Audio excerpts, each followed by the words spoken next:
오늘 토론회 서해를 맡은 호정호입니다. 먼저 이번 토론회가 정책 토론회가 될 수 있도록 저희 그 원칙과 규칙을 좀 설명을 드리겠는데요.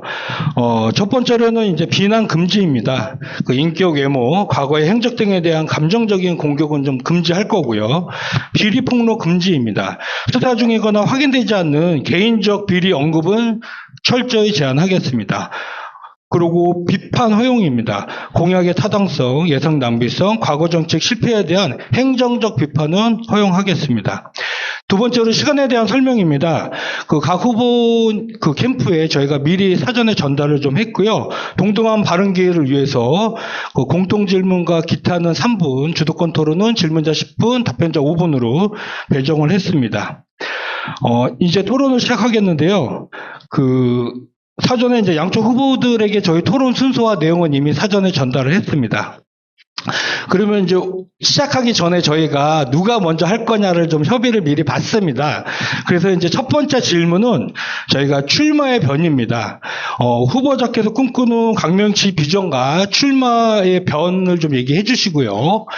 3분 안에 짧게라도 상대 후보의 장점, 혹은 배우고 싶은 점이 있으면 짧게라도 대답을 해주시겠습니다.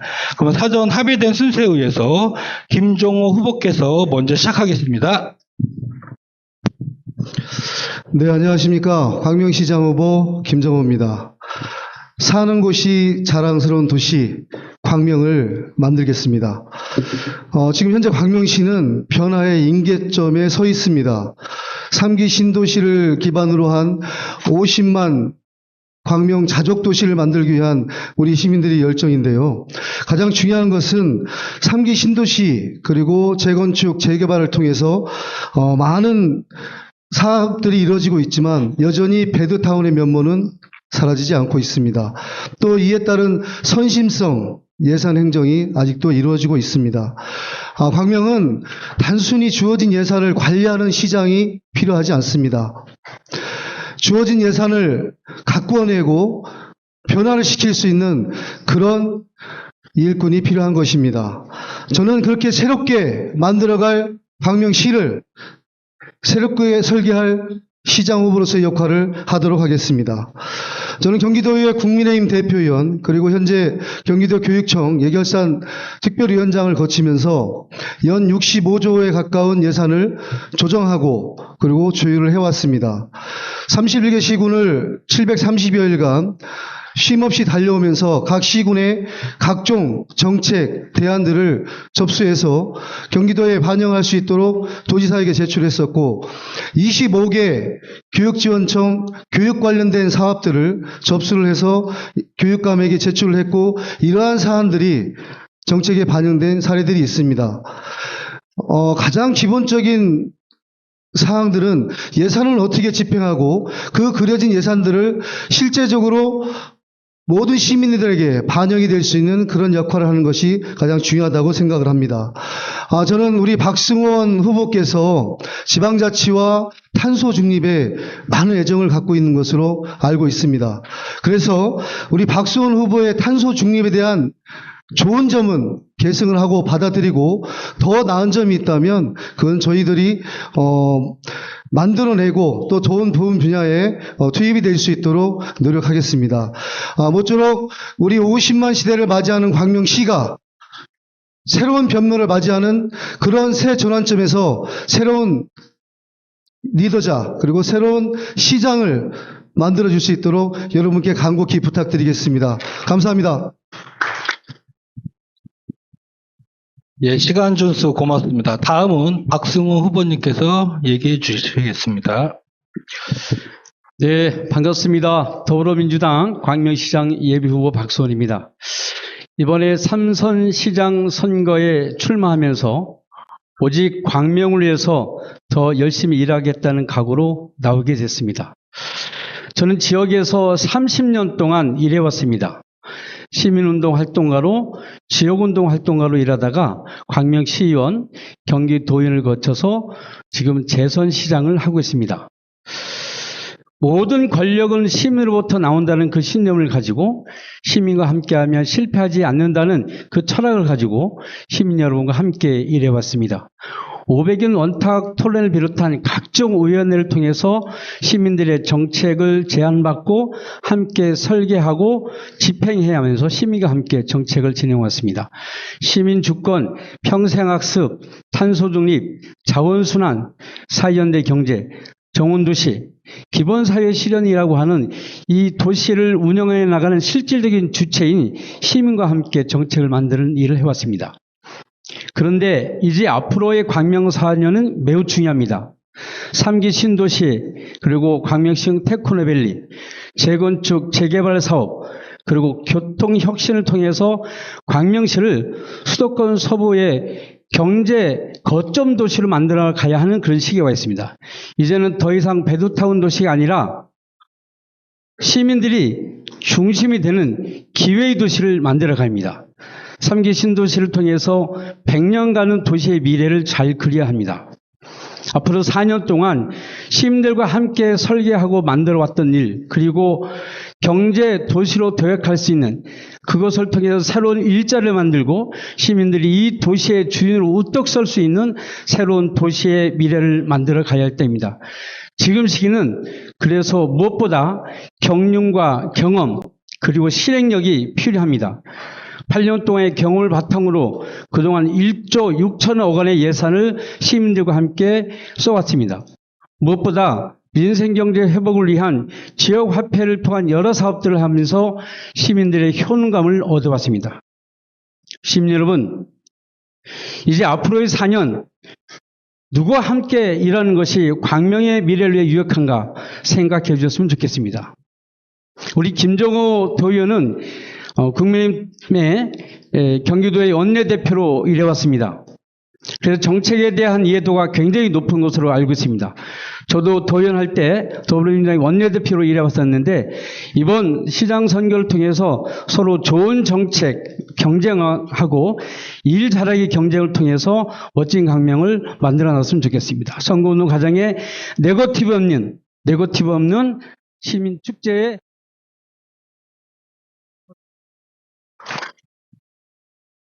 예. 두 분 다 성실한 답변과 그 시간 준수 고맙습니다.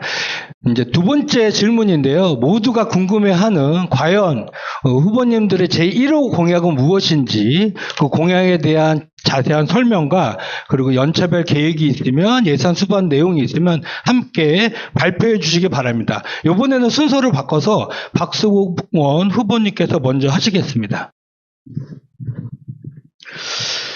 예, 제1공약으로 선정한 것은 신천한 신림선입니다. 이것을 선정한 이유는 광명 시민이 무엇보다 가장 크게 체감하는 생활 문제입니다. 서울로 출퇴근해야 하는 시민들한테는 가장 중요한 것이 교통 문제입니다. 특히 지하철을 통해서 서울로 출퇴근하는 것은 굉장히 오래된 수건 사업입니다. 구로 차량기지 이전 백지화 사업 이후에 신천한 신림선을 추진하기 위해서 정말 많은 노력을 해왔습니다. 시흥시, 광명시, 금천구, 관악구 자치단체장들과 함께 협력해서 이 일들을 추진해 왔습니다. 그래서 이번 7월 이후에 5차 국가철도망 계획에 이 사업이 포함될 것 같습니다. 한편으로는 대우건설이 제안한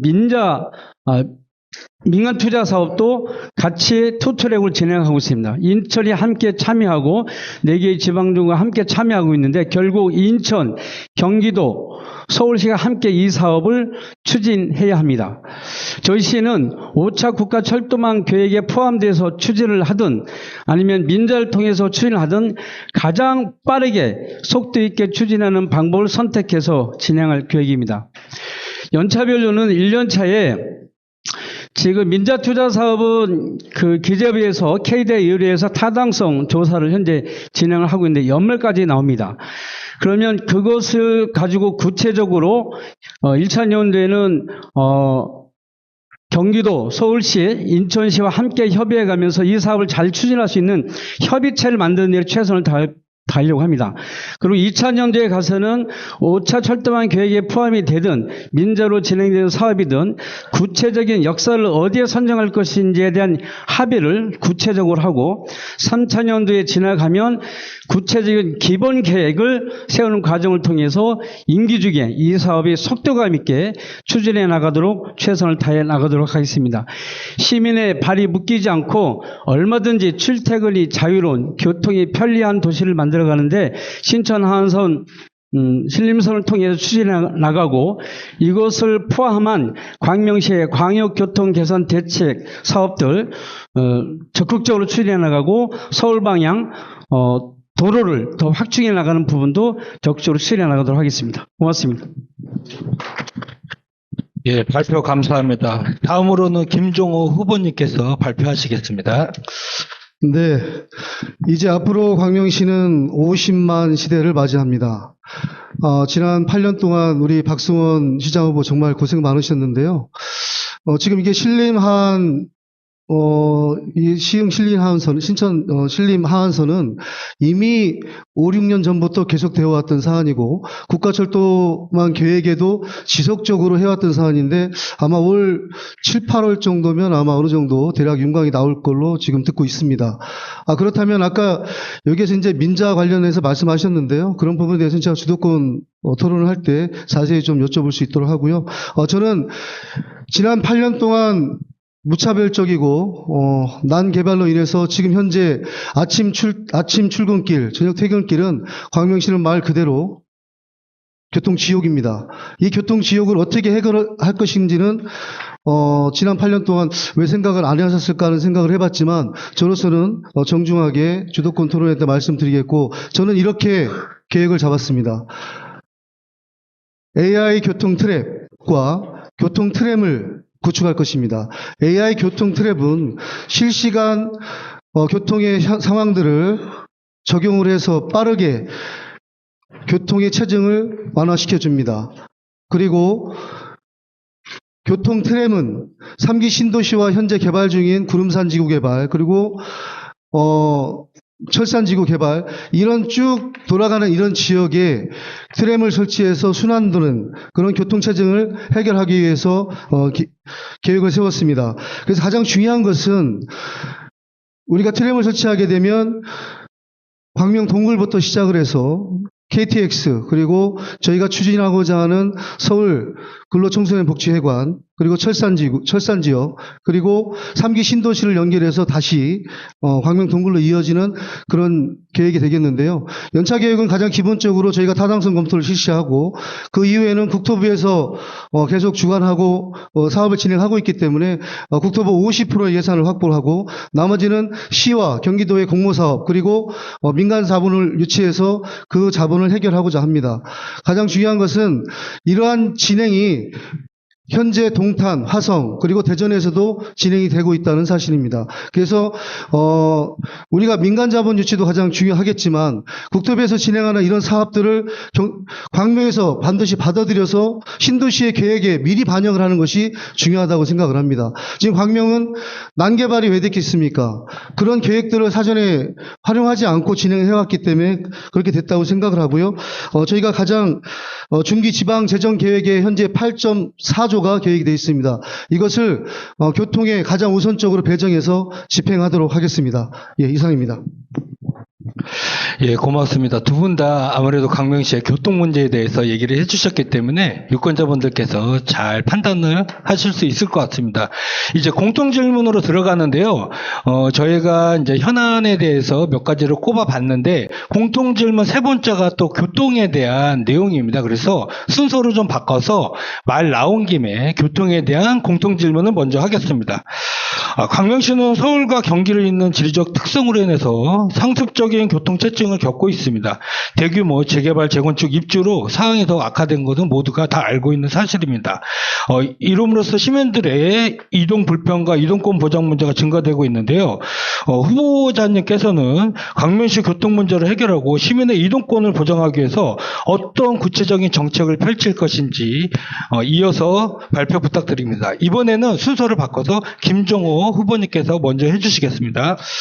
네, 지금 말씀드렸던 사안이 계속 계속되는 사안입니다. 가장 중요한 것은 지금 서울로 나가는 차량들의 정체성, 그리고 들어오는 차량의 또 교통의 정체성 체증입니다. 이것을 해결하기 위해서는 그냥 무조건적으로 도로를 확장한다? 서울에서 받아주지 않으면 도로를 확장할 수가 없습니다. 이런 부분들을 자세히 알고 있다면 가장 중요한 것은 이제 AI 시대가 왔습니다. AI 교통 트랩을 이용해서 지금에 있는 신호 체계를 전체적으로 적용을 한다면 통행 속도가 20에서 30% 빨라지고 출근길이 10분 정도 절약이 됩니다. 이러한 것을 서울로 진입하는 광명대교, 철산대교, 그리고 하안대교부터 시작해가지고 나머지 KTX, 광명 역세권까지 적용을 한다면 우리가 지금 현재 고충을 겪고 있는 이런 교통체증들은 어느 정도 완화가 된다고 생각을 합니다. 그 뒤에 이루어질 AI 트램은 이런 전반적인 사항들이 50만 도시가 완성이 되게 되면 그 인구들을 또 이동을 시켜야 되는 부분이 있습니다. 저희가 GTX도 있었고, 신천 하안선, 신림선이 또 있었고, 지금 학원역에 배치가 돼서 이제 환승역이 되겠는데요. 이러한 부분을 다 이어가기 위해서는 가장 중요한 것은 아까 말씀하셨던 국가 철도망 계획에 이걸 반영해서 할 수는 없습니다. 지금 저희가 실시하는 AI 트램은 민자 사업으로 얼마든지 저희가 진행을 할 수 있습니다. 이거에 대한 예산은 현재 광명시에서 추구하고 있는 국가정원 사업의 기본적인 예산을 저희가 다시 삭감을 하고 교통체증에 관련된 예산으로 전환을 한다면 충분히 이 부분 가능합니다.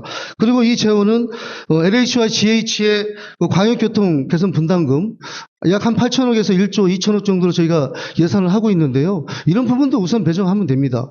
그리고 중기 지방 재정 계획에 있어서 8조 4천억 정도의 예산을 우선 교통, 광명의 가장 기본적인 곳은 살기 좋은 곳이라고 시민들이 얘기하고 있는데 이런 기본적인 교통을 해결하기 위해서는 예산이 수반이 돼야 됩니다. 이 예산 어디에 있습니까? 정부에 달라해도 정부에서는 이 예산 관련해서는 지금 확보가 되지 않고 있습니다. 그렇다면 광명시에서 계획하고 있는 중기 계획에 계획되어 있는 이런 재원들을 속히 저희들이 2016, 2030에 되어 있던 이런 예산들을 저희들이 재정 확충을 해서 3기 신도시가 함께 개발이 되는 그런 역할들을 하는 것이 우선적이라고 생각을 합니다.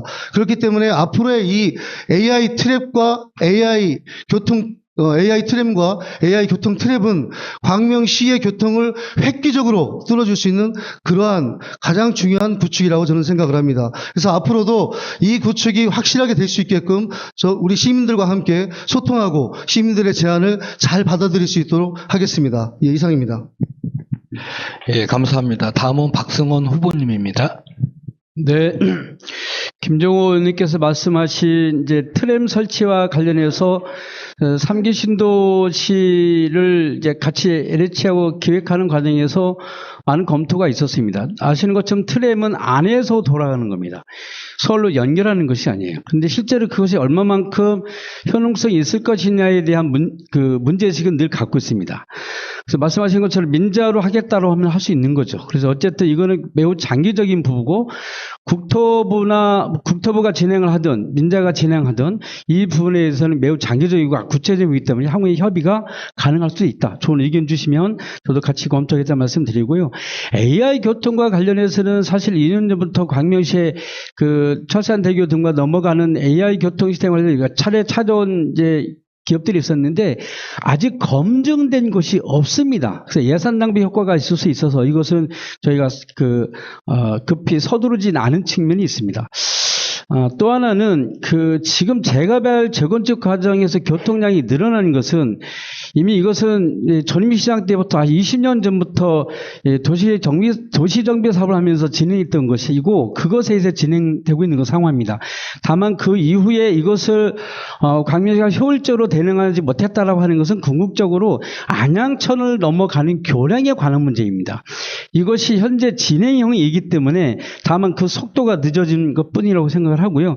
몇 가지만 말씀을 드리면 현재 목감교 확장 공사가 진행될 겁니다. 약 200억 가까이 들어 진행할 텐데요. 광복교 확장까지 포함하면 그렇습니다. 그 공사가 진행이 돼서 일부를 목감교로 해서 빼고 그것이 열리고 나면 낙천대 쪽으로 남부순환 연결된 것은 동시에 열 계획을 좀 갖고 있습니다. 낙천대 주민들하고 협의를 해야 될 과정인 거죠. 그 다음에 광명대교도 현재 7차선에서 10차선으로 확보해 나갈 계획입니다. 이런 이런 것들을 통해서 해 나가고, 그리고 현충탑으로 현재 만들어진 지하차도를 연결해서 가면 광명 7동 쪽에서 빠져나온 도로는 좀 나을 거라고 봅니다. 두 번째로는 서울 방향 직결도를 어떻게 할 거냐가 굉장히 중요한 문제인데, 3기 신도시 진행하면서 LH와 수차례 협의를 하면서 몇 차례 회의를 통해서 전문가 협의를 통해서 4개 차로를 확보했습니다. 하나는 광성초교를 안양천 지상으로 건너가서 서부간선도로 연결하는 것. 두 번째는 철산대교 지하로에서 남부순환로로 연결하는 것. 세 번째로는 하안대교 안양천 지하로에서 시흥대로 연결하는 것. 이 세 가지하고 그 광명 6동에서 오류동 쪽으로 서해안로로 확보하는 것. 이것은 이 4가지 서울방 직결도를 하기로 LH가 합의를 본 상태입니다. 그래서 3기 신도시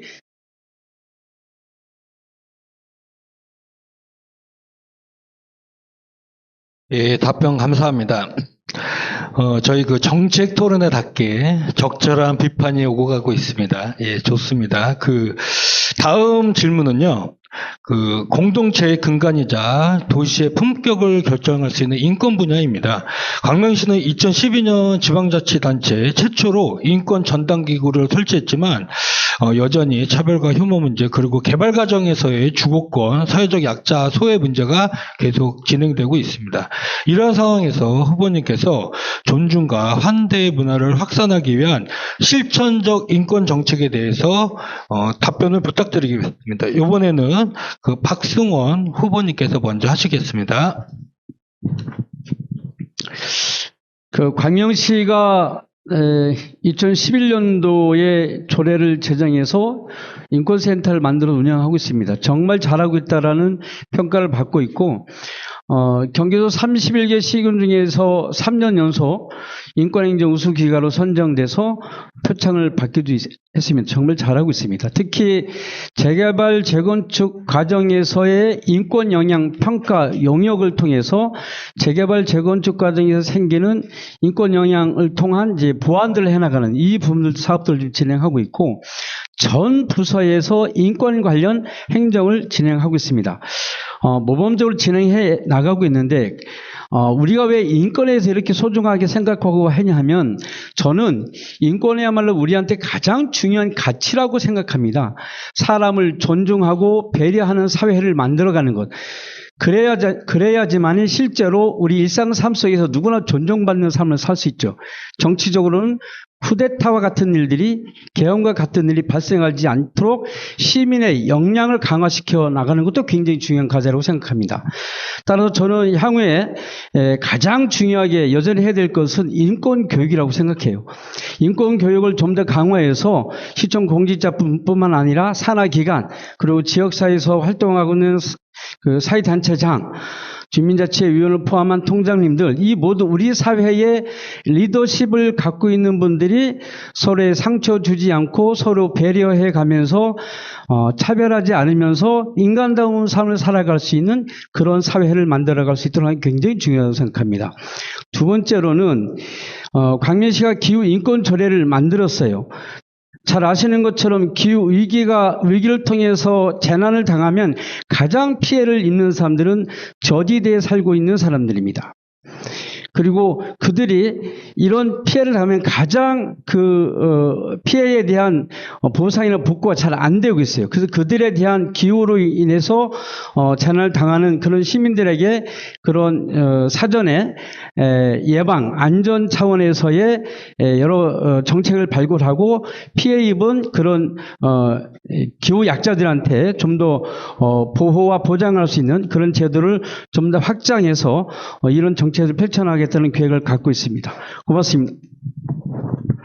예, 답변 고맙습니다. 다음은 김종우 후보님께서 발표하시겠습니다.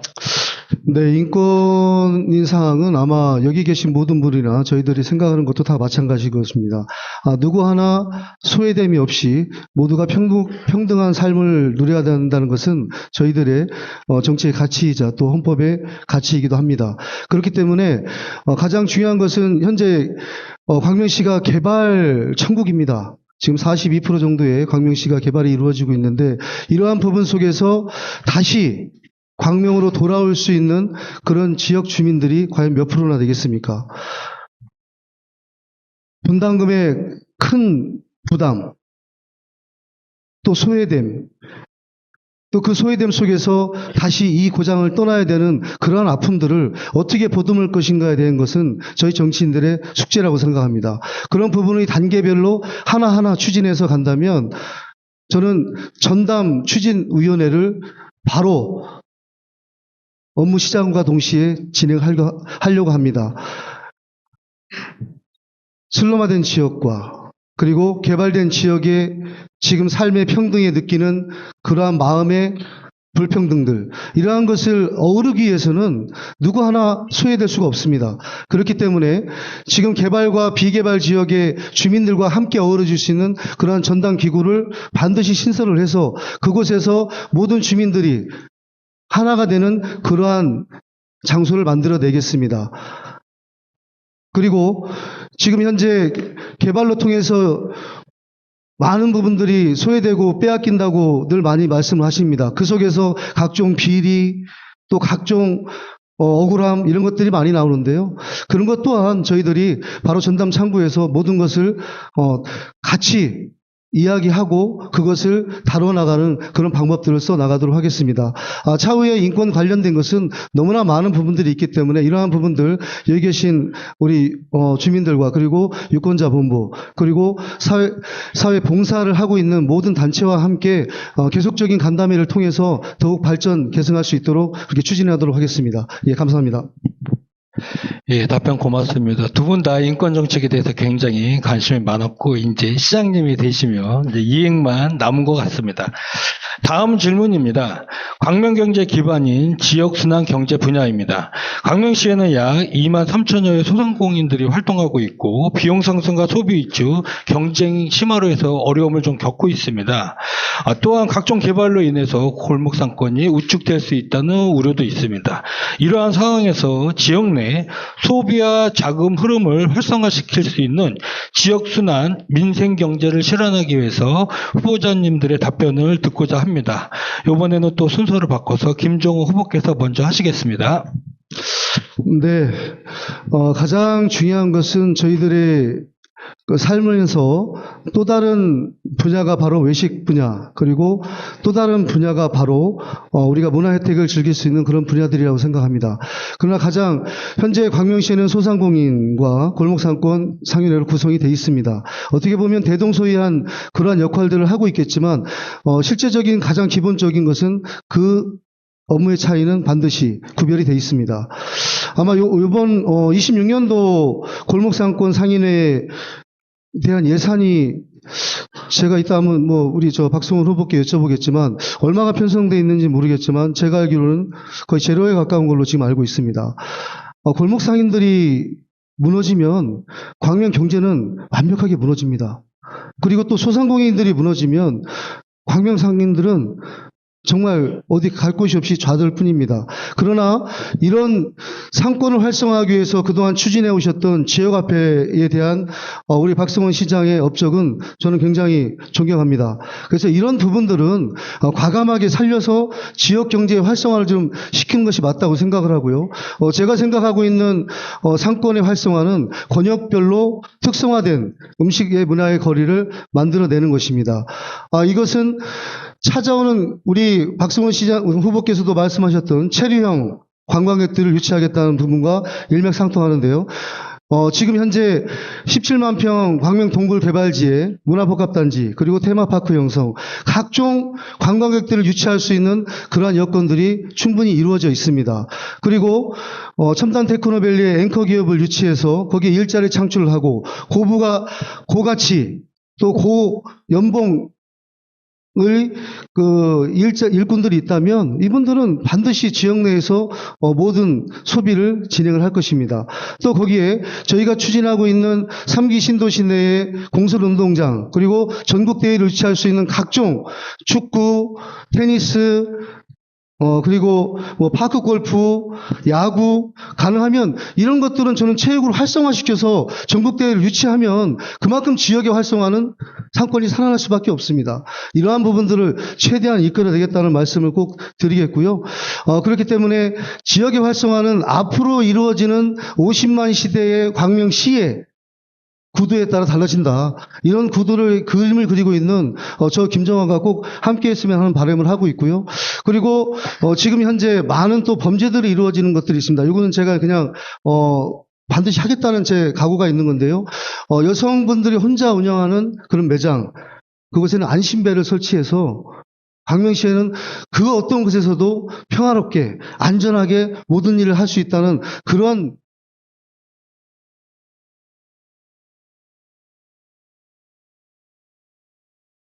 예, 답변 감사합니다. 다음은 박승원 후보님입니다. 지역 경제를 살리려면 그 실핏줄 같은 연결이 굉장히 필요하죠. 그래서 정책이 굉장히 다양하고 촘촘하게 연결되어져 있어야 한다고 생각합니다. 질문의 핵심은 지역순환 민생경제를 어떻게 활성화시킬 거냐라고 하는 거죠. 가장 첫 번째는 지역화폐입니다. 우리 김정우 의원께서 지역화폐에 대해서 긍정을 평가해 주셨는데 예전에는 기본소득 지역화폐는 포퓰리즘 정책이라고 많은 비판을 해주셨는데 김정우 의원님 그렇게 긍정을 평가해 주셔서 감사하다는 말씀을 드리고요. 그동안 광명시가 1조 원 이상의 지역화폐를 발행해 왔습니다. 그동안 꾸준히 굉장히 많은 지역화폐를 통해서 골목공제, 지역경제 활성화시켰고요. 이것은 저희가 작년에 용역을 통해서 했는데 상당한 지역경제의 상승 효과가 있는 것으로 평가가 이미 다 나와 있습니다. 저 용역한 자료 보면 다 나와 있고 나중에 참고해 보시면 될 겁니다. 더불어서 경기도 중소기업중앙회가 이것을 통해서 저희가 광명시가 지역경제 그리고 지역화폐 잘한다고 상도 몇 차례 받고 진행했습니다. 근데 이것을 어떻게 하면 좀 더 활성화시켜서 지역순환 경제를 강화시켜 나갈 거냐가 핵심인 거죠. 그래서 지역화폐를 끊임없이 해나가야 하고 최근에는 착한 가게도 지역화폐를 할 수 있도록 저희가 인센티브를 드렸고 다양한 방식으로 해서 활성화시켜 나가야 합니다.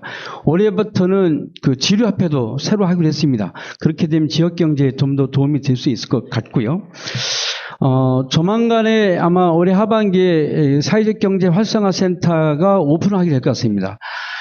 사이연대 경제를 어떻게 활성화시키는 게 굉장히 중요한 문제고 이재명 대통령께서도 이것이 매우 중요하다고 판단하시고 사이연대 경제국을 신설했고 여기에 4개과를 두겠습니다. 그래서 한 부서에서 총괄하게 해두었습니다. 이만큼 정부가 이 사업은 지역경제의 가장 중심적인 역할을 하는 것이기 때문에 사회연대 경제에 대한 조직을 강화해 나가고 있습니다. 그래서 광명시의 사회적경제혁신센터는 더 성장해 나갈 거라고 봅니다. 그런데 이것을 정말 활성화시키려면 지역에 협동조합을 정말 많이 만들어야 됩니다. 제가 사회연대 경제기업을 180개를 육성했는데 대부분 이제 협동조합으로 만들어지고 있어요. 그 협동조합의 교육을 통해서 지역 안에서 마을 문제를 해결해가면서 경제 활동을 할 수 있는 지역 경제 공동체를 형성하는 것이 무엇보다 중요하고요. 그 외에 이제 우리 시에서 하고 있는 관내 기업의 그 우선 구매하는 사업 그리고 공사를 하고 있는 모든 이제 강세 재건축 재발 지역의 관내 기업들의 물품을 구매하는 것 이런 사업들을 현재 진행을 하고 있고요. 대기업, 중견기업과도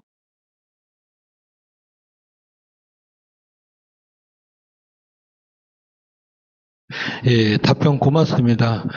어느 분이 시장님이 되든 광명시는 지역화폐 활성화 1등 도시가 될 것 같네요. 다음은 이제 그 지역에 그 시민분들이 좀 관심이 좀 있는 사안인데요. 다음 질문은 장기간 방치된 하안동 옛 근로청소년 복지관 부지 개발에 대해서 얘기를 좀 하겠습니다. 현재 추진 중인 K혁신타운은 청년, 주거, 기업, 유치, 공공기능을 결합한 계획으로 진시되고 있습니다. 그러나 광명시 전반의 지식산업 그 센터의 공식률 증가와 공급가액 문제를 고려할 때 고밀도 개발과 수익성 중심 구조에서 치우치는 것 아니냐라는 비판도 이어지고 있습니다. 후보님께서는 그 차별에 대한 기업 유치 전략이 있는지 또는 광명 시민을 위해 어떤 방향으로 변화돼야 된다고 보시는지 또 아울러 중앙정부와의 협의를 통한 그 구체적인 추진이나 협상 전략이 있으시면 얘기를 해주시면 고맙겠습니다. 이번에 또 순서를 바꿔서 박승원 후보께서 해주시겠습니다. 질문이 두 개인데요. 차별에 대한 기업 유치 전략과 중앙정부의 협의를 포함한 구체적인 추진 협상 전략 이걸 말씀해 주셨는데 일단 기본적으로 우리가 인지해야 될 것이 이 땅은 시땅이 아니라 기재부 땅입니다. 기재부의 국유대상 정책심의위원회 회의를 통해서 개발 계획이 결정이 됐고 제가 그 회의에 참석도 해서 저희의 입장을 강력하게 얘기를 했습니다. 맨 처음에 이게 서울시 땅이었잖아요. 그래서 박원순 서울시장한테 찾아가서 이 개발권을 광명한테 넘겨주시오라고 했어요. 그 이유가 뭐였냐면 서울시는 이곳에 아파트를 짓겠다는 거였어요. SH공사를 통해서. 저희는 이건 절대로 안 된다고 강력하게 반대를 했습니다. 광명시가 개발할 수 있는 권한을 주면 광명 도시공사를 통해서 개발하겠다는 전략을 가지고 찾아뵀는데 박원순 시장이 오케이 했는데 몇 달 사이에 기재부하고 서울시하고 이게 땅을 교환하게 된 거예요. 그래서 기재부로 넘어갔는데 그래서 이 현재 기재부하고 협의해서 개발 계획이 나온 것이 18,000평 중에 정확하게 4등분을 했어요. 큰 틀에서는 K청년 혁신타운입니다. 그래서 청년들의 창업 허브 공간, 청년 창업 허브 센터도 만들고 그들이 공유 오피스도 만들고 그들이 이곳에 활동할 수 있는 공간들을 만들어주고 그리고 창업하는 청년들이 거기서 살 수 있는 주거 공간이 만드는 것하고 그 다음에 하나는 공공기관이 이쪽으로 이전하는 겁니다. 그리고 하나가 공원을 조성하는 사업이고요. 그건 시의 기부 체납하는 겁니다. 그 다음에 하나가 혁신 기업 용지입니다.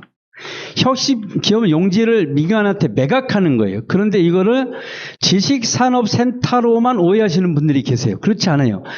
혁신 기업 용지로 우리가 이제 매각을 하게 되는데 우리가 하는 게 아니라 기재부가 하는 거죠. 근데 여기 용도를 어떻게 해놨냐면 업무시설도 들을 수 있고요. 체육시설도 들을 수 있고요. 지식산업센터 들을 수 있어요. 그러니까 이것을 매입한 사람이 우리는 무엇을 하겠다라고 결정해서 들어오는 거예요. 근데 저희 시 입장에서 가능하면은 지식산업센터부터는 뭐 체육시설 같은 거 지을 수 있잖아요. 체육시설도 짓고 업무시설도 지을 수 있고 그 안에 교육시설도 들어올 수 있어요. 학원 같은 것도 유치할 수도 있고 그러니까 여러 가지 다양한 형태가 다 들어올 수 있는 겁니다. 그런데 어떤 게 들어올지 모르는 거죠. 그 과정이 우리 시가 좀 적극적으로 들어올 수 있는 기업을 찾아볼 수는 있다고 생각해요. 일 절차가 그렇게 진행이 되는 겁니다. 공공기관도 2003년 기준으로 8개가 이쪽으로 이전할 수 있다는 사전 의향서를 받은 게 있습니다. 근데 그들이 끝까지 올지 안 올지는 두고 봐야 하는 문제이죠. 어쨌든 결론적으로 철거를 빨리 하는 게 제 목표였어요. 철거해 놓으면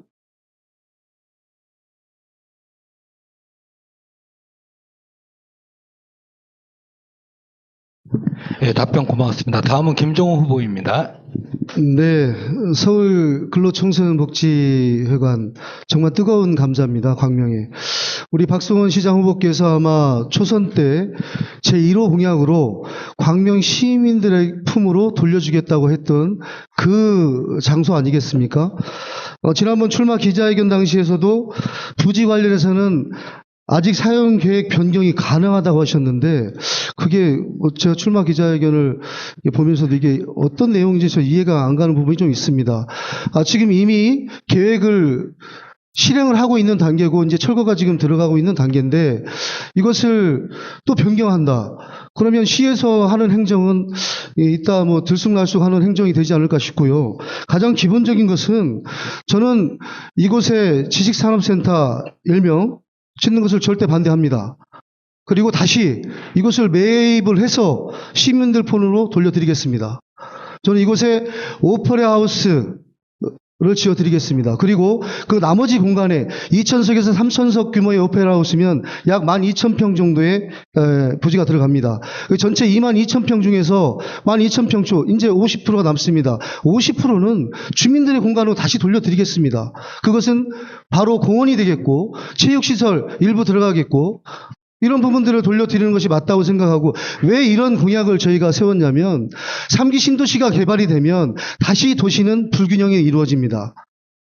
이 불균형 속에 균형을 맞추기 위해서는 이 지역에 살고 계신 우리 시민들에게 문화공간을 돌려드리고 이곳이 광명의 랜드마크가 될 수 있게끔 저희가 만들어야 되는 게 우리 시장들의 역할 아니겠습니까? 시민과 함께하는 게 그런 역할 아니겠습니까? 저는 반드시 이거 실행하겠습니다. 아직 이 지역 주민들이 여기에 35층짜리 건물이 들어온 걸 모르고 계십니다.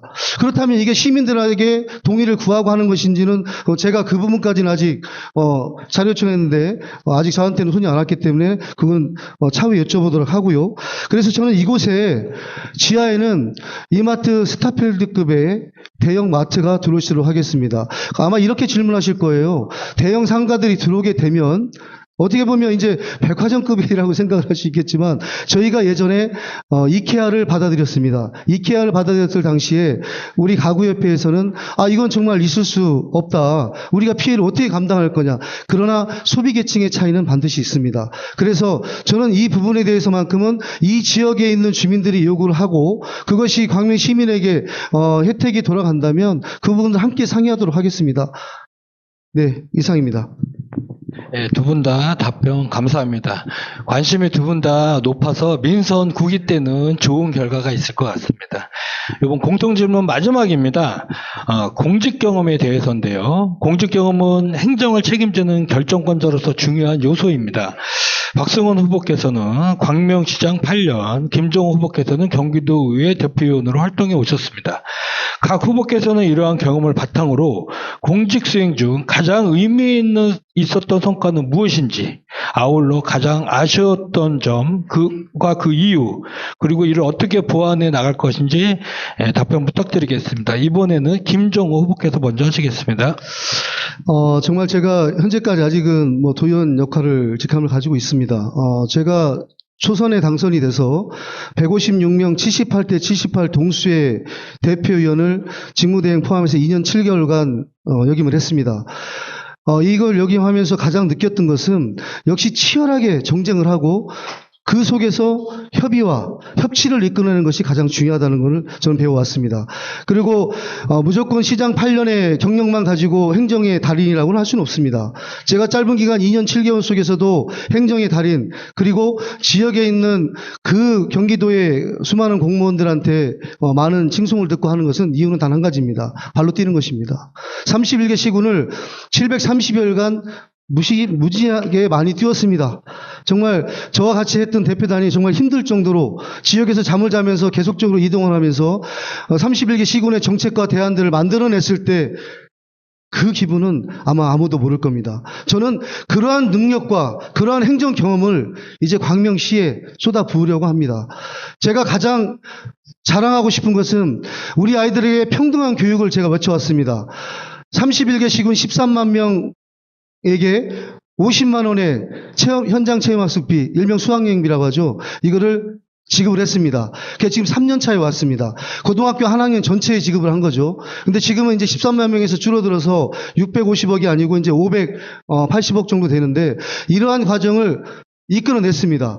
그리고 3학년들이 대학 입시 시험을 보고 끝나면 한 2, 3개월 정도, 1, 2개월 정도의 여유 기간이 있습니다. 이 친구들에게 자격증이나 기타 본인이 할 수 있는 자격증을 딸 수 있도록 또 30만 원씩 지원하는 그 예산을 집행을 했습니다. 그래서 31개 시군 전체 우리 고등학교 3학년에게 30만 원씩 집행을 했습니다. 여기서 조금 아쉬운 게 있어요. 우리 김동연 지사하고 저하고 20만 원을 포함해서 50만 원을 다 만들었었는데 아마 지난번 우리가 생활안정기금이죠. 어쨌든 정부에서 집행이 되는 바람에 그 예산이 빠져버렸습니다. 20만 원 곱하기 5만 명 하면 한 100억에서 200억 사이 좀 되는데요. 그런 비용이 빠져 너무 아깝습니다. 여기 최면 의원 우리 함께하고 계시지만 그런 부분들이 바로 저희들이 경기도에서 정말 열차게 밀어붙였고 그런 행정을 집행을 하면서도 과감하게 도지사와 맞섰던 그런 경험들이 있습니다. 저는 시의 행정을 하면서 원칙은 반드시 있어야 된다고 생각을 합니다. 자꾸 변화무쌍하면 안 됩니다. 원칙이 정해지면 그 테두리 내에서 집행을 하는 것이 저는 맞다고 생각을 합니다. 그렇기 때문에 저는 노인복지에도 아이들에게도 2천여억 원의 예산을 편성하면서 지금까지 만들어 왔는데요. 그 부분들 반드시 광명시에 다시 심어내리도록 하겠습니다. 감사합니다. 예, 다음은 박성훈 후보입니다. 근데 분위기가 너무 딱딱해서 제가 묻자고 한 말씀 드린 건데요. 아까 지하에다가 대형 마트 드린다 그러는데 그러면 저분 머리띠 두르고 반대하실 것 같은데 그건 좀 한번 고민을 다시 해보세요. 김정은 의원께서 이제 현재 경기도의 대표를 하셨잖아요. 그래서 협상에 대한 말씀해 주셨는데 저도 협상의 달인이었습니다. 그래서 남경필 지사 계실 때 제가 야당 대표였거든요. 그래서 남경필 지사하고 여야 협치를 통해서 288개의 정책을 협의했습니다. 일주일간의 마라톤 토론을 통해서 결정했고 최종적으로 288개 협상을 끝낼 때 세 가지는 제가 지사하고 단둘이 만나서 결정했던 기억이 있습니다. 본회의의 계류직이었던 그 당시 야당 대표하고 협상에서 다 처리했고 정치에서 굉장히 중요한 것이 협상이죠. 근데 그 협상에 가장 중요한 것이 두 가지인데 하나는 상대방을 신뢰하는 겁니다. 그리고 잘 듣는 것. 내 것을 무조건 주장해서 관철시키는 것이 아니라 내 것도 좀 포기할 줄 알고 이것이 도민들을 위해서 시민들을 위한 것이라고 한다면 받아주는 그런 힘, 그 능력이 필요한 거죠.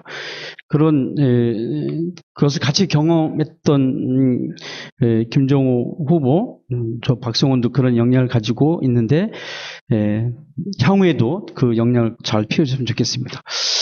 공직 경험을 하면서 사실은 드릴 말씀이 굉장히 많은데 저는 시민들의 이야기를 잘 들으려고 노력했어요. 정말. 그래서 토론을 그렇게 많이 했는데 왜 토론을 그렇게 많이 하냐라고 하는 이야기도 많이 들었어요. 2년쯤 지나고 나니까요. 그분들이 다 시민들이 논리적으로 정말 정확하게 이것이 관철될 수 있도록 체계적으로 정책을 정리하는 힘이 생겼습니다.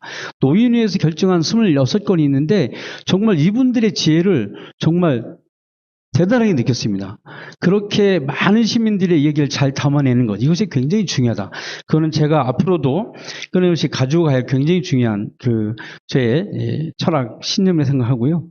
광명시 이제 배도타운 도시에서 기회 도시로 가는 시기에 있습니다. 이것은 하나는 우리시가 갖고 있는 자체 재개발 재건축하는 역량이 있는 거고 또 하나는 3기 신도시 포함한 외부의 역량이 있는 거죠. 이것들 잘 모아내서 가는 것이 중요하다. 그동안에 그런 협상의 힘을 발휘해서 중앙정부와 잘 협의해 왔었다는 말씀을 드리고요. 저는 기본사회정책이라고 하는 것이 굉장히 중요한 영역이고 서울이 말씀드렸던 것처럼 시민 한 사람 한 사람의 삶의 질에 맞는 기본적 권리를 누릴 수 있는 정책들을 어떻게 지속할 것이냐가 중요한 과제인데 저는 그것도 시민과 함께 잘해왔다고 생각합니다. 재개발 재건축 관련해서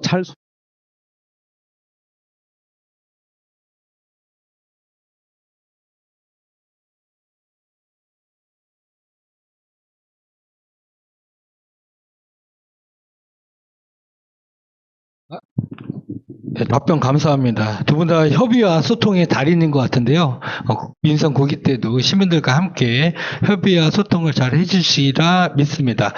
저희 그 공통 질문은 다 끝났습니다. 이제 주도권 정책 토론을 하겠는데요.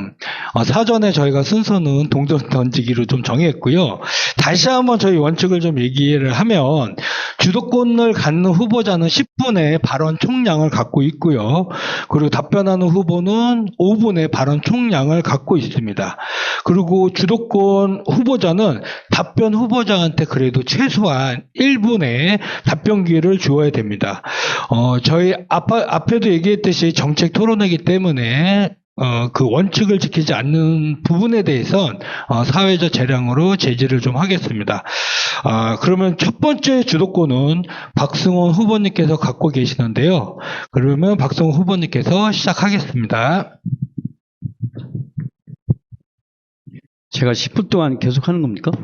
예, 10분 동안 본인 얘기를 해주셔도 되고 상대방한테 질문을 해주셔도 됩니다. 그냥 쉽게 갑시다. 아까 몇 가지 얘기도 하신 것 같아서 서울시 땅이라고 이제 현재 기재부 땅 시민의 품으로 돌려주겠다라고 처음에 했는데라고 말씀하셨는데 저는 실제로 뭐 그 땅을 우리 것으로 가져오진 않았지만 그러나 어쨌든 금천구가 운영하던 것을 제가 협상을 통해서 기재부 협상을 통해서 무상으로 그 땅을 받아서 축구장으로 새롭게 이제 그 광명시민이 쓸 수 있도록 해왔다라는 말씀을 좀 드리고요. 이 땅과 관련해서 이제 후보께서 아까 말씀하신 건 시가 매입해서 하겠다고 말씀하셨는데 그 당시에 제가 2018년도에 취임해서 땅을 매입하려고 알아봤어요. 그랬더니 대략 한 2,500억 정도 됐어요. 지금은 훨씬 더 올랐을 겁니다. 그래서 그때 2,500이면 그냥 매년 500씩 주고 3년에 걸쳐서 할까 이런 생각도 하고 여러 차례 해봤는데 현실적으로 그 정도의 재정이 안 됐던 거죠.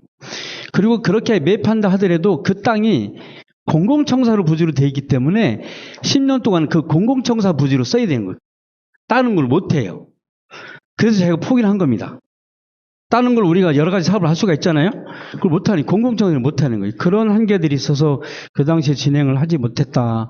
그래서 이 부분에 대해서 그 검토하실 때 좀 더 세밀하게 검토를 해보셨으면 좋겠다는 말씀을 좀 드리고요.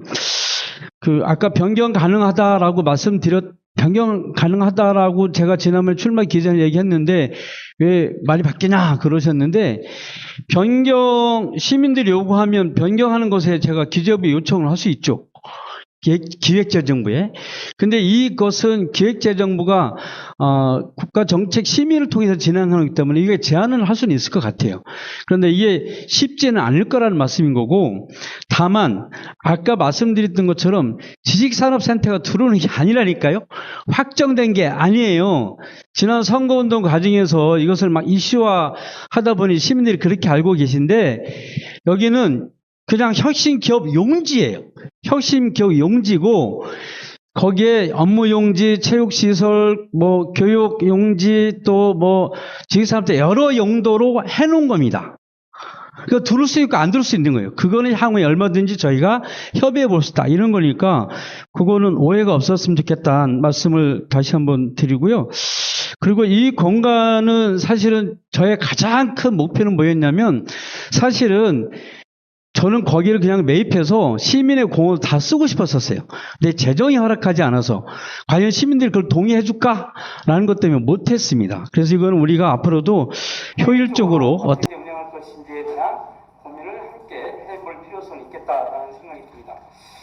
질문을 좀 하나 드리면 그 통합돌봄 정책에 대해서 우리 김종호 후보님께서는 어떻게 생각하고 있는지 궁금한데 사실 이 통합돌봄 정책을 이제 올해 처음 시작하는 거잖아요. 그래서 우리 시도 굉장히 노력을 많이 하고 있고, 이제 돌봄 정책국도 만들고, 과도 만들고 해서 진행을 하고 있는데, 어린아이부터 노인까지, 장애인까지, 장애인들이나 이제 노인들 중증 그 환자들 관리하는 것부터 해서 어린아이까지 다 통합적으로 관리해야 되잖아요. 그러려면 시스템도 잘 구축을 해야 되고, 방문 진료뿐만 아니라 주거 환경도 개선을 해줘야 되고 의료진도 확보해야 되고 굉장히 해야 할 일이 굉장히 많습니다. 그래서 우리 후보님께서는 여기에 대한 좀 계획이 어떻게 되신지 먼저 짧게 말씀해 주시면 다음 질문 또 드리겠습니다. 네. 예, 이제 답변하기 전에 우리 박승호 시장님께서 우리 박재철 수성공 이사장님께 어떻게 할까요 하셨는데 걱정 안 하셔도 됩니다. 이 공약사항은 공약이 아니고요. 주변 주민들의 바람이었기 때문에 제가 잠깐 한 말씀만 드렸던 거고 그건 차후에 같이 상의하도록 하겠습니다. 통합 돌봄 서비스 이 시스템이 이번에 경기도에서 한 73억 정도 예산이 확정이 돼서 이제 광명시에 시행이 될 겁니다. 통합 돌봄이 가장 지금 뭐 서울 광진구 정도에서도 계속 시행이 되면서 가장 좋았던 것은 처음부터 끝까지 원스톱으로 가기 때문에 이 시스템은 반드시 적용이 돼야 된다. 그리고 좀 아까 말씀하셨던 의료진부터 시작해서 움직일 수 있는 중증장애인 또 일반인들 소외된 1인 계층 또 이분들에 대한 연계성 아까도 말씀드렸다시피 저는 이 부분에 대해서는 AI 비상체계를 구축하려고 합니다. 그래서 우리 그 어르신들 1,000명 정도의 에게 지금 AI 통합 시스템을 같이 연결을 시킨다면 지금 이루어지고 있는 이런 비대면을 대면으로 가서 확실하게 이뤄낼 수 있을 거라고 저는 생각을 하고요. 이런 부분들 차후에 지금 계속적으로 이제 연착륙을 시키기 위해서 많은 대안들을 준비하고 있는데 그런 부분들 자세히 나중에 상의하도록 하겠습니다. 그래요. 탄소 중립 정책 관련해서도 아까 이렇게 칭찬을 해주셨는데 그 후보님의 의견을 듣고 싶어요. 사실 이 탄소 중립 정책은 지속 가능 정책인데 시민들의 적극적인 참여가 필요합니다. 현재 광명시는 그 기후 위병이 16,000명 정도가 가입해서 탄소 저금통 활동을 좀 하고 있잖아요. 그걸 통해서 지역 앞에 10만 원 이상 받으신 분들이 꽤 많고 그분들이 다시 기후 대응 기금으로 다시 기부도 하고 이런 시민의 역량이 높아져서 이런 일들이 좀 진행이 좀 되고 있고요. 재생에너지를 어떻게 할 거냐, 제로에너지 건축을 어떻게 할 거냐, 이것도 굉장히 중요한 과제들이죠. 그래서 이런 재생에너지와 또 제로에너지 건축물 이 정책에 대해서는 고민한 거 있으시면 말씀해 주시면 좋겠습니다. 네, 저는 광명시에서 탄소 중립을 위해서 많이 고군분투하고 계시는 우리 박성호 시장님께 정말 감사하다는 말씀을 드리고요. 탄소 중립을 하기 위해서는 가장 기본적인 거라면 제가 간단하게 말씀드리면 개발을 하지 말아야죠. 자연 그대로의 녹지를 유지하면서 가는 것이 가장 원칙이다. 그래서 제가 공약사항 중에 한 가지로 생각하는 것이 바로 수직숲 아파트를 좀 생각을 하고 있습니다. 물론 이것은 뭐 서양에서나 동양에서도 지금 동남아에서 진행하고 있는 부분도 있는데요. 이런 부분들이 인센티브를 주면서 그거에 대한 용적률을 좀 더 인센티브를 줄 수 있는 이런 방법이 있다면 시범적으로 저희가 3기 신도시 들어오는 부분에 있어서 그런 부분들을 좀 해보고 싶다는 생각을 하고 있습니다. 그리고 나머지 이제 뭐 재생에너지 관련해서는 지금 태양광도 많이 쓰고 있고 또 거기에 적극적으로 하고 계시는 그 에너지 재생에너지 관련된 뭐 그 이사진들이 또 포진되어 있지 않습니까? 제가 자주 방문을 하는데요. 그런 부분들이 하나하나 우리 시민들에게 연계가 된다면 광명시는 더더욱이 이런 탄소 중립에 가장 으뜸가는 그 대한민국에서 최고되는 그런 도시가 아닐까 싶습니다. 네, 그래요. 아까 제가 기본사회 정책 관련해서 조금 말씀을 드렸는데 아이부터 어른들까지 누구나 기본적으로 누릴 수 있는 기본적 삶을 누릴 수 있는 사회를 만들어 가야 하잖아요. 기후위기 시대 그리고 양극화 이런 것들이 점점 심화되고 있는 상황 속에서는 기본사회 정책을 더 적극적으로 펼쳐야 된다고 생각을 하고 있습니다. 그래서 광명시는 기본사회 관련된 조례도 만들고 여러 사업들을 진행을 하고 있습니다. 그래서 작년에 기본사회 정책 관련해서 전국 공모를 했는데 106개가 들어왔어요. 그 정책안이 6개 들어와서 전문가들하고 회의를 수차례 했습니다. 해서 6개를 선정해서 올해 새로운 사업으로 계획을 좀 하기도 했습니다. 그래서 우리 김정우 의원님께서는 기본사회 정책에 대한 좀 대안이 있는지 또 말씀을 하나 여쭙고 싶고요. 또 하나는 기본사회 정책과 관련해서 뭐 국가적으로 하는 뭐 출산 축하금도 있지만 우리 시가 하는 첫돌 축하금은 없거든요. 다른 이자세는 별로 안 하거든요. 첫째 아이는 70 맞나요? 네. 둘째는 80, 셋째는 100만 원 이렇게 해서 하고 있고 축하금, 첫돌, 입학 축하금도 초, 중, 고 이렇게 하고 있어요. 얼마 전에 화성시장하고 시흥시장을 만났는데 저 때문에 죽겠다고 그러더라고요. 왜요? 그랬더니 그거 왜 광명처럼 안 하냐. 그래서 올해부터 하기로 했대요. 그렇게 우리가 기본사회와 관련된 정책을 생애주기별로 하고 있죠. 50대는 이제 그 평생학습 지원금도 하고 있고 또 올해는 이제 60대한테 건강실천 지원금도 좀 하려고 하고 있고요. 70대 이상한테는 임용권도 좀 할 수 있도록 하려고 좀 하고 있고 5월 달에는 또 가정의 달에 가족과 함께 할 수 있는 지역 화폐로 가족들과 식사하면 인센티브도 좀 지급하고 이런 여러 가지 이제 정책들을 기본사회 정책으로 하고 있죠. 적어도 힘들어서 사회와 소통하기 힘들어서 고립돼서 외롭게 사는 사람 없지 않아야 되지 않겠습니까? 그래서 기본사회 정책 중에 핵심적인 기본 돌봄, 기본 주택, 기본 환경, 기본 교육, 기본 교통 여러 가지가 있지 않습니까? 이런 정책들이 많이 있는데 광명시에서 현재 진행하고 있는 이런 기본사회 정책 중에서 우리 시장이 되시면 꼭 하고 싶은 게 뭐가 있는지 또 시가 잘하고 있는 이것 중에 제 마음에 드는 게 어떤 건지 이렇게 한번 말씀해 주시면 좋겠습니다. 네, 기본사회라는 것은 지금 이것이 바로 기본사회의 가장 원칙을 지키고 있는 상황이라고 생각을 합니다.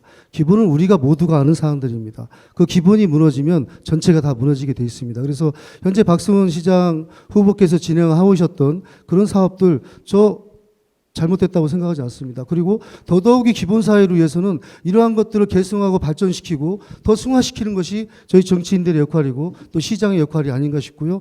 추후로 더 만들어지는 이런 것들은 우리 시민연대와 또 사회보장협의체에서 이뤄내는 그런 대안들을 같이 간담회를 통해서 더욱더 발굴해 내겠습니다. 네, 감사합니다. 네, 그래요. 네, 감사합니다. 재건축 재개발 사업과 관련해서 조금 더 말씀을 드리면 제가 저 선거운동 과정에 보니까 재개발 재건축과 관련해서 이렇게 뭐 비대위도 있고 이렇게 주민 간의 갈등이 있는 곳이 종종 있어요. 제가 누차 말씀드렸 그 재개발 조합 추진위원분들한테 늘 말씀드렸던 것이 뭐냐면 주민들이 뭐 이렇게 단결해서 가면 속도가 훨씬 빠른데 이게 그렇지 않은 경우 속도가 늦어지는 경우가 많이 있으니 주민들과의 단결 화합 이것이 굉장히 중요하다는 말씀을 해주셨어요. 그래야 시행정이 속도 있게 갈 수 있다. 이런 말씀을 늘상 드렸었고 그리고 공정하고 투명하게 진행될 수 있도록 하기 위해서 제가 2018년도에 당선되고 나서 와서 보니까 재개발 현장이 정말 시끄러워요. 그래서 전수조사를 다 했습니다. 그때 시민단체 경실련에서 추천했나요? 어디 시민단체 추천해서 그분하고 도시에서 추천 한 분 하고 해서 두 분인가 세 분이서 전 현장을 점검을 다 했어요. 다 해서 행정지도하고 그렇게 해서 진행을 해왔는데 저는 현재도 그렇고 앞으로도 그렇고 재개발 재건축과 관련해서는 정말 투명하게 공정하게 진행될 수 있도록 하는 것이 저희 첫 번째 원칙입니다. 그래서 재개발 재건축 관련된 민원도 하도 많고 그래서 재개발 재건축 지원센터도 만들어 뒀어요. 그래서 임기제 뽑아서 현재 2명이 그곳에 상담도 좀 하고 있고 그런 일들을 잘 하겠다는 말씀도 드리고 아까 김정우 의원께서 말씀하신 것처럼 여기서 전세월세 사는 사람들이 다른 곳으로 이사 가지 않고 이곳에 다시 재건축 재개발이 되더라도 살 수 있는 그런 환경을 함께 만들었으면 좋겠다. 근데 저도 그 정책은 더 적극적으로 진행해 나가도록 하겠습니다. 예, 질문 없이 이것으로 마치겠습니다. 고맙습니다. 저는 예. 시간 써도 되는 건가요? 아니요, 저희 그 주도권 토론은요, 주도권을 갖고 있는 분이 질문을 해야지만 답변을 할 수가 있습니다. 다음은 이제 순서가 바뀌어서요. 주도권은 이제 김종호 후보님께서 가져가시고 답변은 박승원 후보께서 하시겠습니다. 네, 아까 방금 말씀하셨던 재건축 재개발 관련해서 저는 좀 한 가지 의구심이 있어요. 통합 3구역 관련해서는 공공과 민간이 동시에 접수를 했는데 이것을 공공 LH에서 지정을 하고 진행하고 접수가 다 안 됐는데 민간에게 똑같은 상황을 준다. 그래서 이 민간과 공공이 아주 극렬하게 대치를 하고 있다. 이건 좀 우리 박승원 후보, 시장 후보께서 말씀하시는 그런 재건축 재개발과는 좀 대치되는 것 같아서 한 말씀만 드렸고요. 지금 가장 중요한 것은 이 전세와 월세가 없어서 떠나는 분들 왜 그럴까요? 한 1단지부터 12단지까지 전체적인 재건축을 시켜버리면 이것은 광명에 큰 구멍이 난 거하고 똑같습니다. 그래서 1, 2, 3, 4, 5, 6, 7, 8, 9, 10, 11처럼 순차적으로 순환을 시키면서 개발을 하고 그분들이 다시 이주했다가 광명에 정착할 수 있는 그런 정주 여건을 만들어주는 것이 가장 중요하다. 그래서 이런 부분들은 시에서 적극적으로 개발 계획을 추진할 때 좀 만들었으면 좋겠다는 말씀을 드리고요.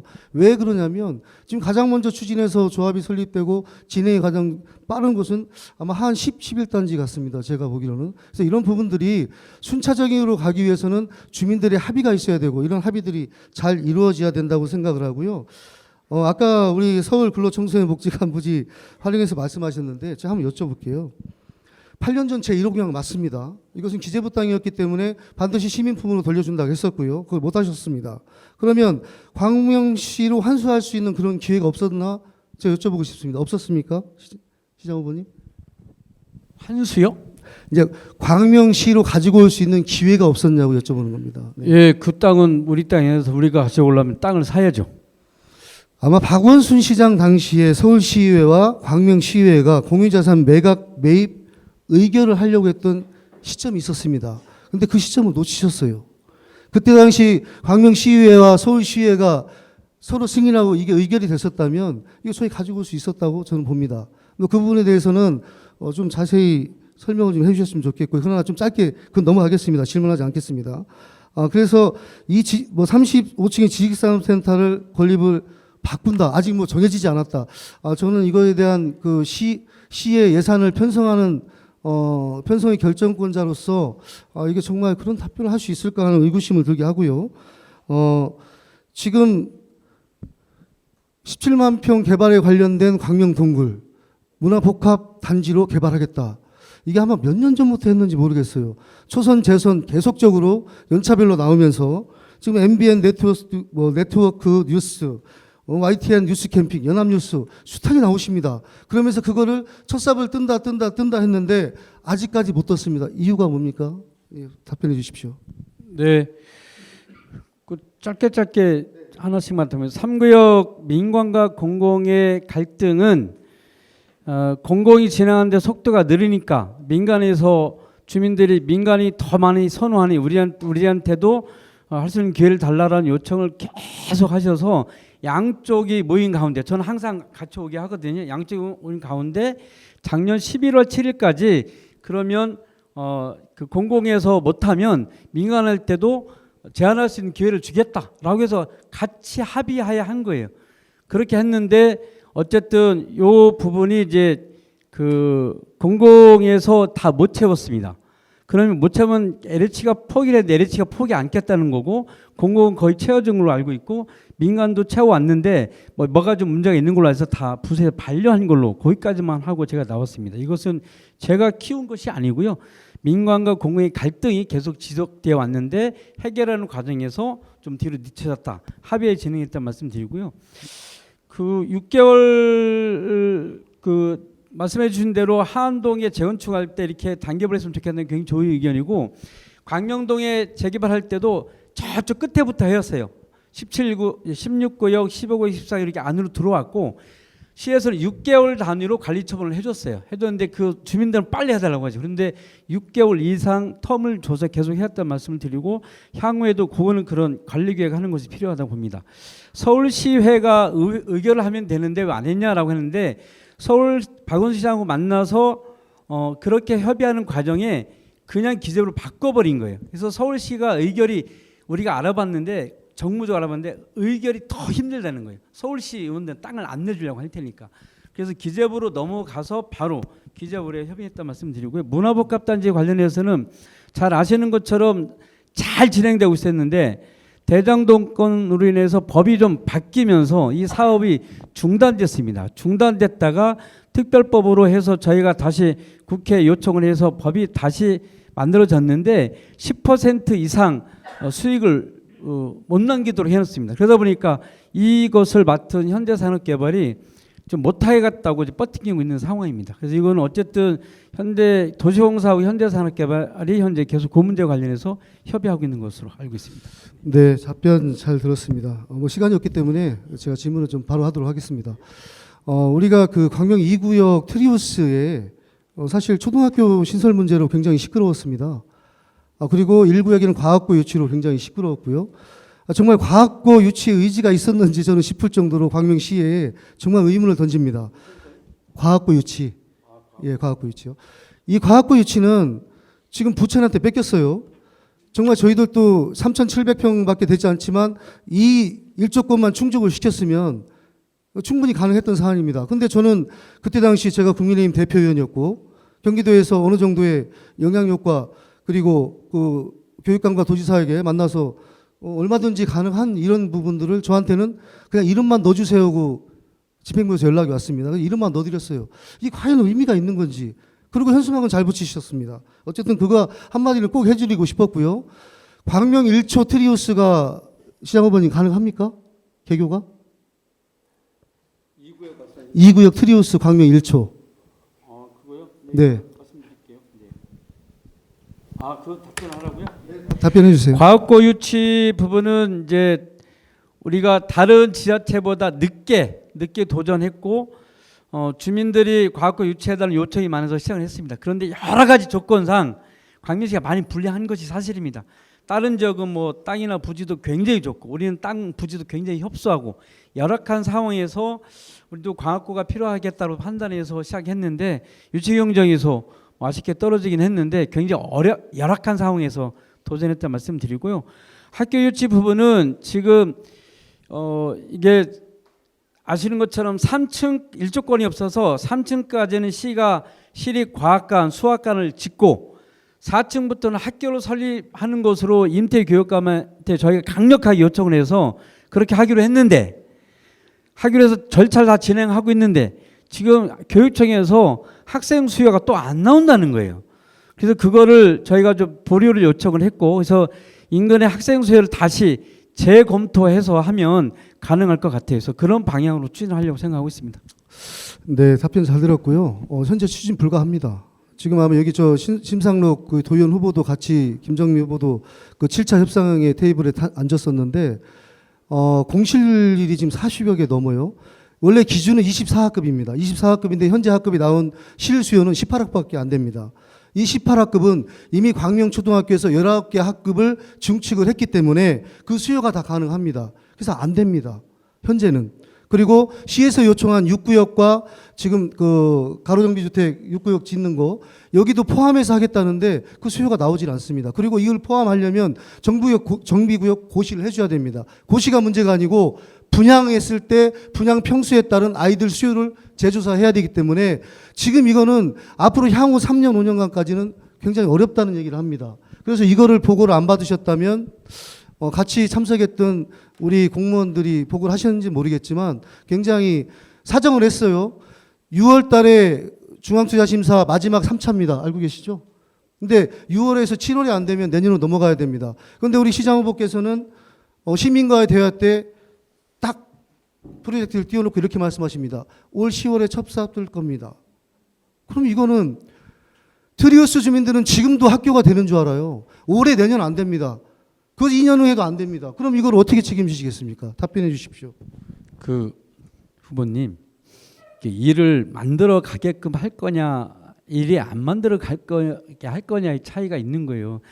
제가 시민가 될 때 PT를 했던 것은 그때까지 아무 문제 없었고 최근에 중투배 자료를 제출을 해야 되는데 최근에 교육청에서 학생 수요가 안 나온다고 하는 것을 최근에 그 교육청에서 파악한 거기 때문에 그것은 학교 그 학생 수요 예측을 다시 하자라고 제가 교육장한테 말씀을 드린 거고요. 그리고 제가 그 뒤로 좀 공부를 좀 했습니다. 이재준 전 교육감을 통해서도 묻고 했는데 시장이 강력한 의지를 가지고 하면 할 수 있대요. 이건 또 정치로 풀 수 있는 것은 풀 수 있는 거고 새로 교육감이 오면 교육감을 설득을 해서라도 해야죠. 이거 교육청에서 안 하겠다는 거였어요. 안 하겠다는 걸 제가 이모경 국회의원실에서 만나서 얘기도 하고 그리고 광명교육청에서 만나서도 임태교육감 만나서 몇 차례 설득해서 솔직히 표현하면 저희 시가 설득해서 시작한 겁니다. 저는 이것은 어떤 형태로 하는 방법을 찾는 게 중요한 거고 그 다음에 이런 게 있어요. 저는 이제 뭐 오늘 이야기하려고 했던 건 아니지만 학교를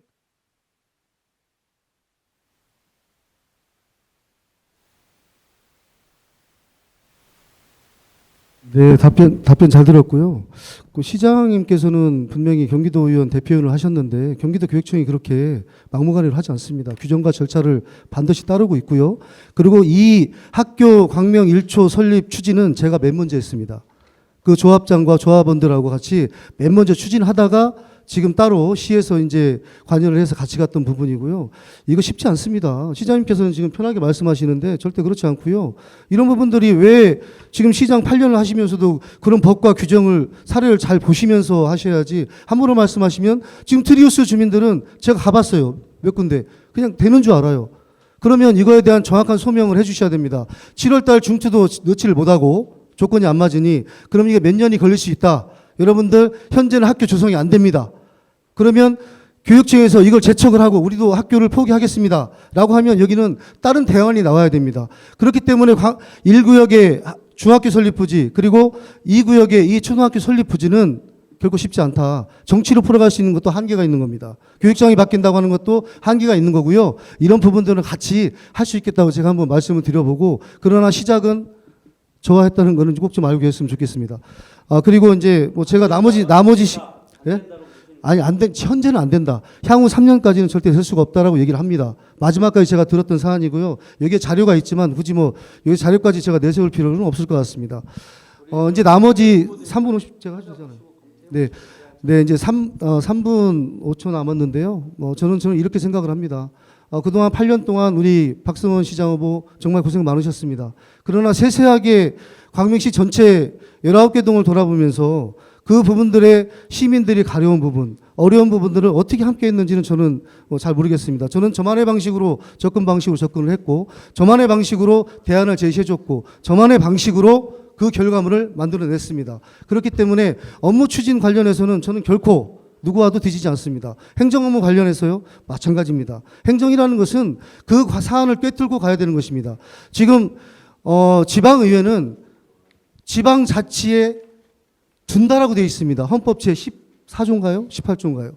그렇기 때문에 저희 지방의회 의원들은 지방자치의 분리를 요구를 하고 있는 겁니다. 이렇기 때문에 시와 의회와는 완벽하게 지금 현재 분리가 돼가고 있고, 그 돼가고 있는 접점에서 우리는 협상을 해야 되는 겁니다. 시장이 일방적으로, 시의회가 일방적으로는 절대 될 수 없습니다. 이러한 협상력을 가지고 갈 수 있는 사람, 과연 누굴지 이번 토론회에서 어느 정도 윤곽이 나왔다고 생각을 합니다. 그래서 저는 이렇게 말씀드리고 싶습니다. 2호선 4년 광명시장, 여러분 어떤 것이 생각나십니까? 메모리얼 파크가 생각납니다. 그럼 양기대 8년, 여러분 무엇이 생각납니까? 광명 동굴 생각나시죠? 대한민국 전체 100대 관광지 중에 하나, 그리고 중앙대병원, 역세권 개발. 저는 박수원 시장 후보 8년, 나름대로 여러분들의 평가와 판단 기대하겠습니다. 그리고 오늘 이렇게 함께 하시면서 저 나름대로는 좀 공격적으로 했다고 생각을 하지만 우리 시장 후보께서도 저의 이러한 부분들은 좀 너그를 이해하시리라고 생각을 하고요. 많은 우리 광명 시민에게 저를 알려야 될 부분, 그리고 저의 역할, 저의 역량들은 반드시 이런 상황을 통해서 저는 알릴 수밖에 없다는 말씀을 꼭 드리고, 제가 몰라서가 아니고 못해서도 아니다. 앞으로 광명시는 저 김정호와 함께 시작하는 순간 50만 시대의 AI 미래시대 광명도시는 반드시 새로운 변화를 맞이할 것입니다. 오늘 토론 함께해 주신 우리 광명 박수원 시장 후보께 진심으로 감사 말씀드리고, 이 자리 만들어주신 우리 유권자 본부에게도 감사의 말씀드립니다. 감사합니다. 예, 저희 뒤에 순서가 한 가지가 더 있습니다. 일단은 그 사전에 준비되지 않은 질의와 응답 속에서 많은 의제들이 나왔고요. 후보님들의 그 정치 철학을 엿볼 수 있는 시간이었습니다. 이제 마지막 순서로는요, 마무리 발언 혹은 지지 발언의 순서인데요. 순서에 따라서 김종호 후보께서 먼저 해주시겠습니다. 정말 장시간 우리 광명 시민 여러분, 그리고 여기에 함께 해주신 모든 분들께 감사의 말씀드리고요. 광명시는 이제 변화의 접점에 서 있다. 이 접점에서 과연 누구를 선택해서 광명시를 변화하고 함께 가야 될 사람인지는 아마 어느 정도 윤곽이 섰으리라 생각을 합니다. 저는 정말 절실합니다. 광명시가 무형의 가치에서 유형의 자산을 만들어낸다는 것은 정말 쉽지 않습니다. 그러나 저는 철두철미하게 임기 시작과 동시에 해야 될 일이 많습니다. 그건 바로 서로 상생할 수 있는 상생 전담위원회를 개최를 하는 거고, 그리고 17만 평 우리 복합단지 그리고 테마파크 형성하는 데서 반드시 이루어내겠습니다. 그리고 현재 테크노밸리, 첨단 테크노밸리 약 70만 평 이상이 되는데요. 여기에 아직까지 앵커 기업 하나 유치를 못했다면 이것은 문제가 있다고 저는 생각을 합니다. 지금 왕숙지구에는 카카오 지금 6천억, 7천억의 지원금을 가지고 들어가면서도 거기서 개발을 하고 있는데, 거기서 나오는 인력 툴이 약 3,000명, 4,000명 정도의 일자리가 창출이 되고 있습니다. 저는 이러한 부분을 보면서 아직까지 왜 우리 광명시가 이미 첨단 테크노밸리의 사업의 중심에 서 있고, 아까 우리 박성훈 시장 후보께서 말씀하셨던 판교보다 더 좋다고 하는데 왜 앵커 기업 하나, 왜 강소 기업 하나 유치를 못합니까? 이런 부분들은 시민 여러분 정말 생각해 보셔야 되고요. 저는 말로 하는 게 아닙니다. 정치는 몸과 행동, 그리고 실적, 그리고 실행이 중요하다고 생각을 합니다. 우리 이 앞에 있는 아까 말씀드렸던 서울 근로청소년복지관 정말 판단 잘 하셔야 될 것 같습니다. 주민 여러분. 그리고 3기 신도시는 저희가 트램을 아까 말씀하셨을 때 이것이 검증이 안 됐다. 그리고 트랩을 AI 교통 트랩을 말씀드렸을 때 검증이 안 됐다고 하셨는데요. 이미 서울에서는 실행하고 있습니다. 거기에 따른 예산 그 세이브용이 벌써 한 15%에서 20%를 잠식하고 있습니다. 정말 훌륭한 시스템입니다. 그리고 3기 신도시를 전체적으로 순환하는 이 AI 트램 여러분 지켜봐 주십시오. 이것은 광명을 정확하게 바꿔놓고 광명을 새로운 우리의 변화의 도시로 만들어낼 것입니다. 그 중심에 저 김정호가 함께하겠습니다. 우리 광명 시민 여러분 끝까지 저를 지켜봐 주시고 응원해 주십시오. 감사합니다.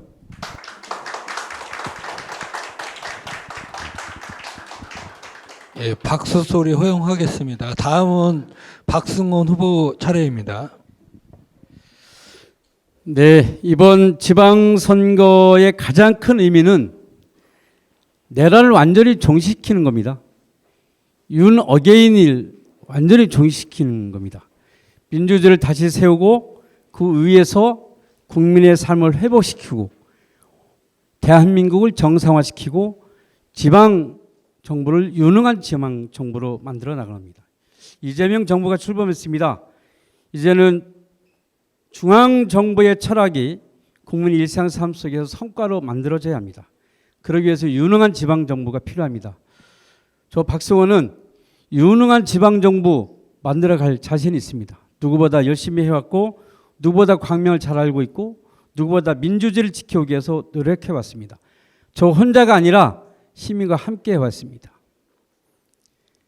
땅을 파고 강을 파고 건물 높이 세우는 것이 진짜 국민을 위한 일입니까?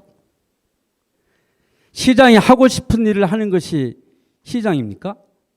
시민이 하고 싶은 일을 하는 것이 시장이 해야 하는 일입니다.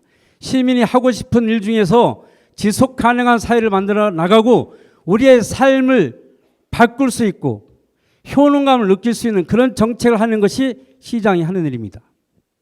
광명 역세권은 2004년도부터 시작됐습니다. 역세권이 들어섰는데 20년 걸렸습니다.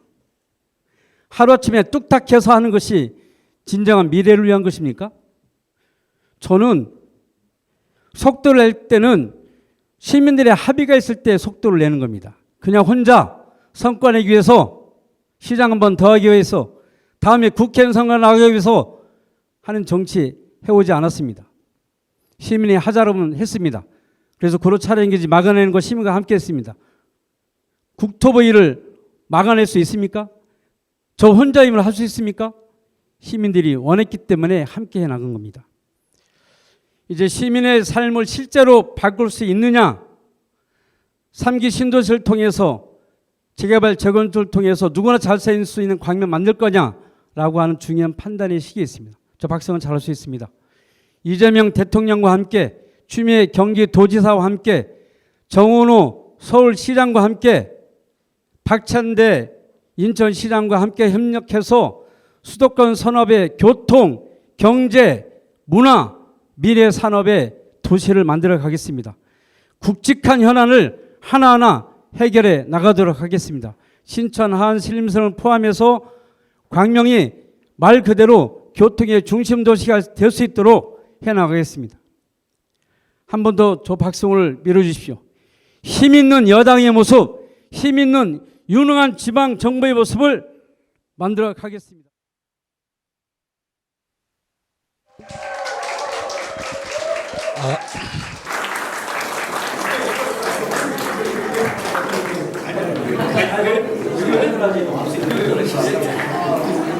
가리나요? 네. 써도 되나요? 전화할게요. 앞에 오시고요. 하나, 둘.